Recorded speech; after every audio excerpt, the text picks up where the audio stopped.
सावन के सोमवार को या महाशिवरात्रि को शिव के खासतौर से 12 ज्योतिर्लिंग हैं या कुछ और जो उप ज्योतिर्लिंग है, हाँ उप ज्योतिर्लिंग है, तो उनमें भीड़ बहुत हो जाती है। और होता क्या है कि जब शिव जी के सामने पहुंचते हैं या तो लोटा फेंक के मारते हैं या मतलब एक तरह से वैसा ही होता है सिस्टम, तो पूजा तो हो नहीं पाती।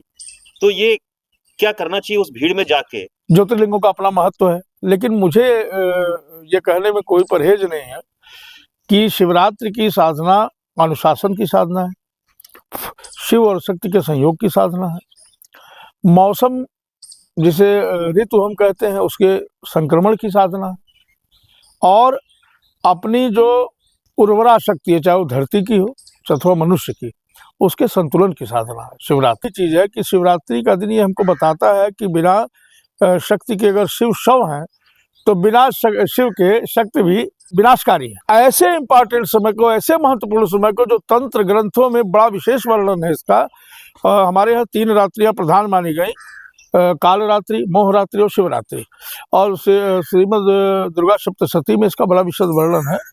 मोहरात्रि, कालरात्रि,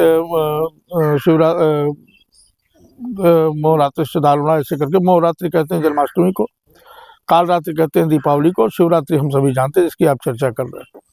तो इन रात्रियों को अगर हम इस तरह से भीड़ भाड़ में गंवाएंगे तो ये अच्छा नहीं। मेरा व्यक्तिगत विचार ये है कि आप कहीं भी शून्य ही शिव मंदिर हो, जहाँ कोई नहीं जाता हो, भगवान शिव स्थापित हो, वहीं जाके अपनी उपासना करें, लेकिन पूरी तरह पूजा करें। अगर आप 5 प्रहर की नहीं कर सकते, पूरी रात की नहीं कर सकते हैं, तो 1 घंटे की ही कीजिए, 1 प्रहर की ही कीजिए ना, 1 घड़ी यादों घड़ी यादों में पुनियाद।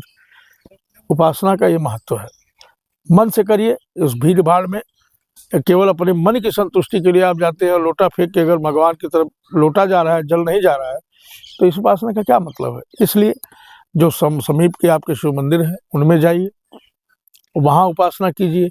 जहाँ बिल्कुल पूजा नहीं होती हो उन शिव मंदिरों को देखिए, वहाँ पहुँचिए, वहाँ विधि विधान से पूजन कीजिए।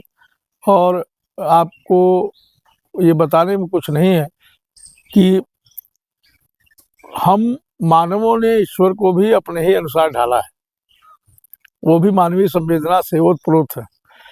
तो जब किसी को अगर भोजन न मिलता है, उसको भोजन भरपूर दिया जाए तो प्रसन्न होगा कि नाराज? प्रसन्न होगा ना।